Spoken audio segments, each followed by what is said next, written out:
Sir இந்த படம் அற்புதமான படம். இந்த டைலாக்கு இருந்து தான் இன்னும் ரொம்ப அழகாக இன்னும் சூப்பர் ஹிட்டாக இருக்குன்னு ஃபீல் பண்ணுறோம். அது நீங்கள் அந்த ஃபீல் பண்ணிட்டீங்களா சார்? இல்லை சார், நான் ஃபீல் பண்ணுவேன். நான் ஏன்னா அவர் இப்படி தான் கொண்டு வந்தார். அவருக்கு அது மேலே ரொம்ப ஸ்ட்ராங்கான ஒரு நம்பிக்கை இயக்குனருக்கு இருந்தது. நான் முதல்ல என்னையே தேடி வந்தீங்கன்னா கேட்டேன். ஏன்னா அவர் மராட்டி இயக்குனர், அங்கே நிறையா படம் பண்ணியிருக்காரு. அவங்க ஊரில் இல்லாத நடிகர்களா இங்கே வந்து என்னையே பார்க்கணும் அப்படின்னு ஒரு கேள்வி ஆகிடும். அவருக்கு ஏதோ படம் பார்த்தேன் பெருமையான விஷயம். ஸோ அதனால் எனக்கு அந்த வாய்ப்பு வந்து நான் ரொம்ப சந்தோஷப்படுறேன்.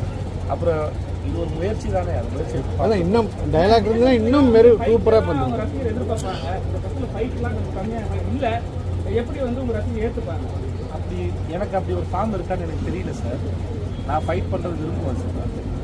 ஆனால் அதுக்காக என் விருப்பத்துக்குலாம் கதையில் வைக்க முடியாது சார். கதை அதை டிமாண்ட் பண்ணணும். அது டிமாண்ட் பண்ண தான் பொருந்தும். அது இல்லாட்டி ஒரு ஃபைட் வச்சாலுமே வந்து பொருந்தாது சார். நம்புவாங்க. ஒரு கதை என்ன பண்ண சொன்னாலும் அந்த கதைக்கு தேவை இருந்துச்சுன்னா நீங்கள் பண்ணி தான் மக்கள் நினச்சிப்பாங்க. அது தேவையில்லாத போது நீங்கள் எவ்வளோ சிறப்பான விஷயத்தை பண்ணாலும் அது ஆக்டராக அது போடுறாரு. ஸோ கதையில் அதுக்கான சந்தர்ப்பம் இருக்குது. இந்த கதை அதை எதிர்பார்க்க ரசிகரை சார்ந்து இல்லை. இது படம் பார்க்குற ரசிகர்களுக்கு ஒரு படம் பார்க்கும்போது தயார்படுத்துகிற மூடு தான். இப்போ அந்த படத்தில் விளம்பரமோ பாடல்களோ இல்லை ட்ரெய்லரோ போஸ்டரோ உங்களுக்கு அந்த மாதிரி வைப்பை க்ரியேட் பண்ணாத போது அது இதெல்லாம் பார்க்கணும்னு ஒரு ஐடியா வரும்ல. இந்த படம் இப்படிப்பட்ட படமாக இருக்கும். அது அவ்வளோ தான். அது அதுக்குண்டான வேலையை அது செஞ்சால் போகும்.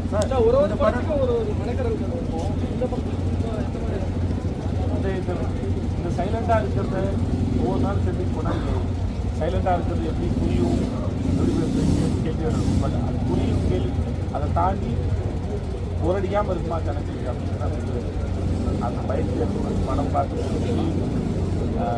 ரிலீஸ் ஆகிற வரைக்கும் அது நாங்கள் முடிச்சுட்டு திருப்பி எங்கள் சர்க்கிளில் எல்லோரும் போட்டு காமிச்சு ப்ரொடக்ஷன்லாம் பார்த்து எல்லாரும் சொன்னதுக்கு அப்புறம் தான் ஓரளவு நிம்மதியாக இருக்கும்.